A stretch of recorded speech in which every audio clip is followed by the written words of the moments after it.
Utamanya manfaatnya kepada saya sendiri, untuk diri saya sendiri. Silakan. Oke, eh, jadi kesimpulannya dari kita bahas yang tadi tentang kebangkitan, lalu tentang nubuat-nubuat, terutama tentang nubuat, Bang Juma mengatakan bahwa imam besar ini tidak ada apa-apanya dengan pendeta, tidak apa-apanya dengan gereja-gereja. Yang sekali sekali lagi saya mengatakan, kalau kita membawa tradisi Yahudi, memang betul Yahudi itu menolak tentang kedatangan Yesus Kristus sebagai Mesias. Makanya Yahudi sampai sekarang dia menunggu Mesias yang akan datang. Dan terus yang tentang Tuhan, engkau akan diusir, engkau akan membuat kejahatan, engkau membuat kejahatan gitu, dan seterusnya. Itu memang bagi mereka yang tidak melakukan kehendak Bapa di surga. Saya rasa itu saja sudah cukup. Sekarang saya ada pertanyaan ke Bang Juma tentang mengenai keislaman.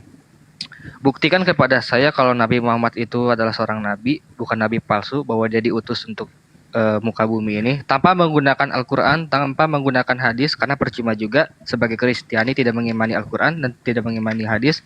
Jadi buktikan ke saya kalau dia memang nabi tanpa dalil Al-Quran dan tanpa dalil hadis. Silahkan. Oke, baik.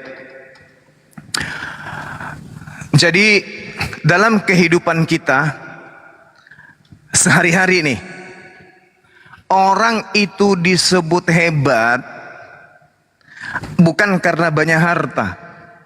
Orang itu disebut hebat, mulia, luar biasa, bukan karena dia itu punya jabatan tinggi. Bukan. Tetapi orang itu bisa dikatakan hebat dari seluruh aspek positif, dikarenakan orang itu banyak dijadikan sebagai contoh suri teladan oleh orang, manusia, makhluk hidup yang bukan hanya sesaman dengannya, yang bukan cuma seabad, 2 abad, 3 abad, tapi ribuan abad.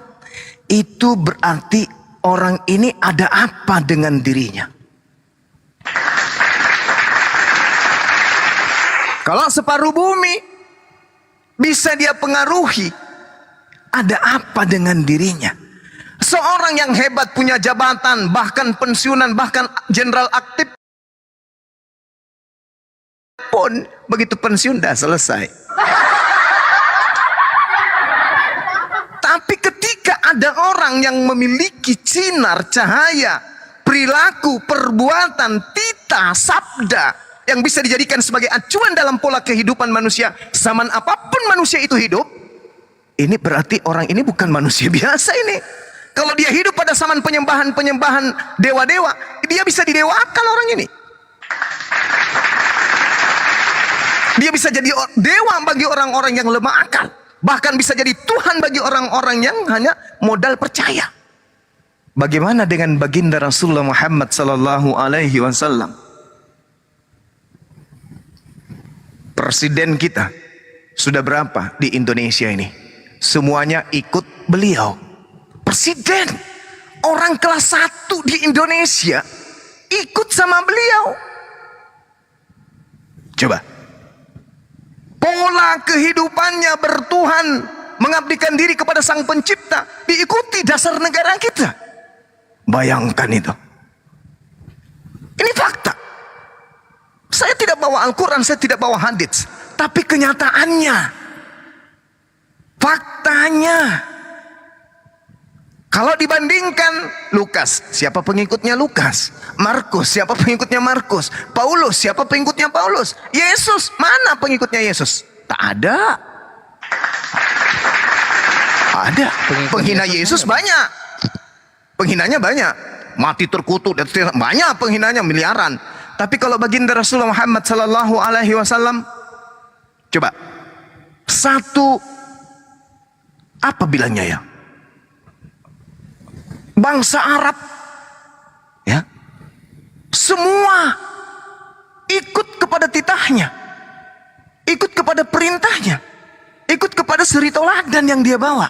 Kalau dia manusia biasa, begitu dia meninggal orang pada bubar. Coba, bagaimana presiden kita? Wah, dihargai pada saat dia apa? pada saat dia menjabat. Oh, dicium tangannya, sepatunya, bahkan bekas-bekas makanannya itu diambil, dijilat-jilatin. Begitu selesai jadi presiden, ketemu pun ogah. Bagaimana dengan Rasulullah? Bagaimana dengan Rasulullah? Jangankan dia, cucunya yang sudah ribuan tahun pun masih berimbas hari ini. Jangankan rumahnya, negara tempat dia lahir dan meninggal pun menjadi tanah yang disucikan sampai hari ini. Kurang apa lagi? Yesus lahir di mana? Yerusalem. Yang menjadi kiblat orang Kristen sedunia di mana? Pacikan. Kasihan dia. Kenabiannya gugur.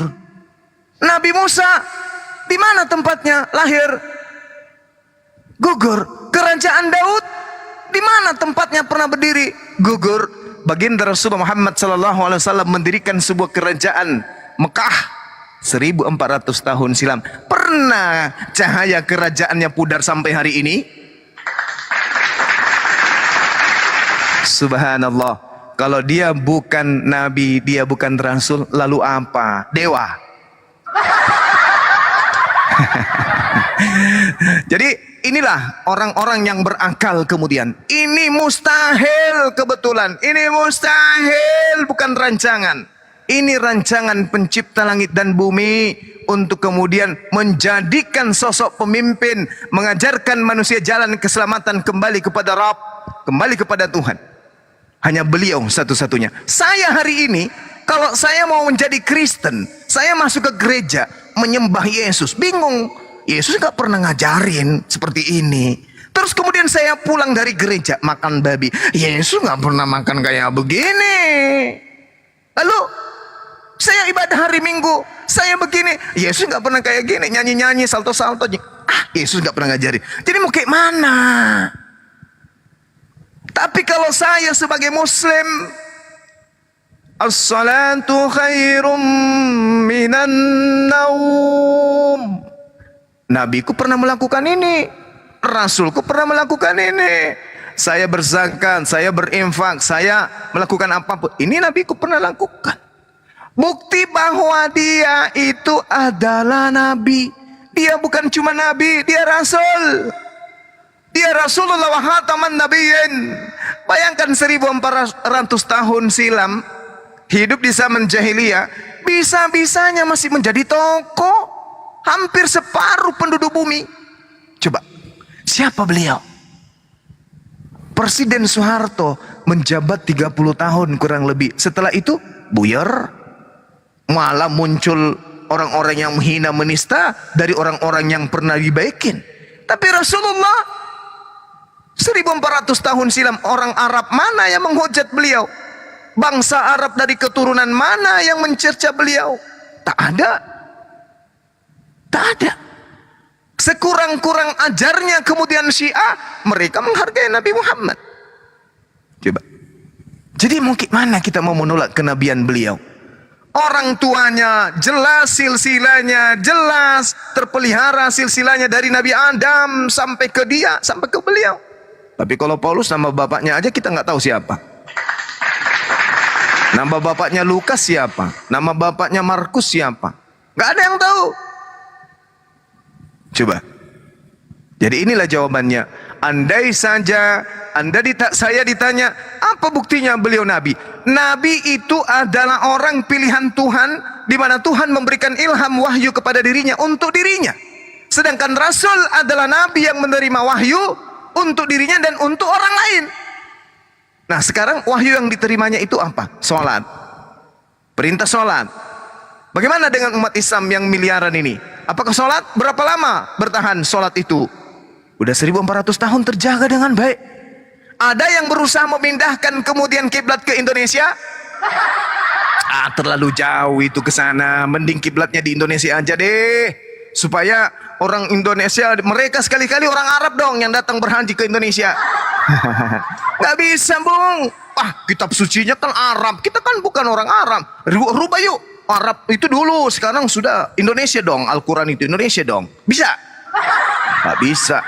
Sehebat apapun kebencian Eropa, bangsa Barat ke Arab ke Islam, sebenci apapun mereka kepada Nabi Muhammad sallallahu alaihi wasallam, berkongkok-kongkok sedunia orang-orang kafir membenci Rasulullah dengan segenap kekuatan yang mereka punya untuk menggantikan Al-Quran menjadi bahasa Inggris atau bahasa yang mereka punya, tidak akan pernah sekuat apapun kebencian mereka kepada Rasulullah. Contoh simpel aja, orang Amerika tidak senang dengan Rasulullah, dikatakan Rasulullah ini dan itu, tapi ketika ada umat Islam di tengah-tengah orang Amerika akan minta Al-Quran. Wahai bangsa Arab, wahai Arab Saudi, di tengah-tengah kami punya penduduk minoritas agama Islam, tolong kirimkan Al-Quran. Tapi ingat syaratnya, Al-Quran yang Anda masukkan jangan pakai bahasa Arab, semua harus bahasa Inggris. Bisa? Bisa mereka melakukan itu? Tidak akan pernah bisa. Itulah bukti kenabian beliau, membawa hukum, tonggak tiang hukum yang meluluhlantakkan hukum-hukum yang ada di atas muka bumi 1400 tahun silam. Oke. Ini saya baca dia adalah abid. Abid itu apa ya? Abid terbaik. Abid maksudnya apa ya? Abid? Mana abid? Abid di sini dia adalah abid terbaik. Dia beribadah selama 3 jam, tapi bagi abdi saya mungkin ya. Ya, menurut saya, bagi saya tidak mungkin dia nabi palsu. Dia beribadah orang yang menyembah Tuhan, orang yang merendahkan diri, hamba Allah, abid, penyembah Tuhan. Iya betul. Ya, ahli ibadah. Di sini dia ditulis dia beribadah selama 3 jam. Bagi saya memang tidak mungkin dia beribadah kepada Tuhan yang hanya fiksi ya. Terus yang saya baca juga di sini, sebelum dia jadi nabi, dia orangnya jujur, amanah, dan dapat dipercaya. Tapi memang bagi saya tidak mungkin orang yang jujur, amanah, dan dapat dipercaya dia berbohong mengaku sebagai nabi ya. Bagi saya seperti itu. Ini sebelum dia jadi nabi, dia udah terkenal jujur dan amanah. Mungkin saya masih harus mempelajari lagi ya Bang Juma. Saya juga masih cari. Silakan. La ikraha fiddin, silakan. Ya, saya masih membanding-bandingkan keagamaan dulu karena hidup ini bagi saya gimana ya, takutnya saya menyembah Tuhan yang salah, maka ketika saya mati saya masuk ke neraka, saya juga kan takut dengan sisa neraka. Makanya saya mencari kebenaran juga, mana Tuhan yang benar, mana agama yang benar, karena keimanan kita akan dipertanggungjawabkan setelah kita kematian ya gitu. Masya Allah. Ya silakan. Ya silakan. Mungkin segitu aja dulu, mungkin baik. Saat saya datang lagi. Baik, maaf kalau ada kata atau ada kalimat yang kurang berkenan ya Bung. Saudara Victor. Ya. Victor ini usia berapa sih? Ya, kenapa? Usia berapa sekarang? Saya masih muda, baru 24. Waduh, anak-anak kecil rupanya. Alhamdulillah, Masya Allah. Ya, adik saya rupanya ini. Ya. Oke Bang, cuma mohon baik. Maaf kalau ada salah kata ya. Sama-sama, saya pun minta maaf kalau ada kata-kata saya yang kurang berkenan.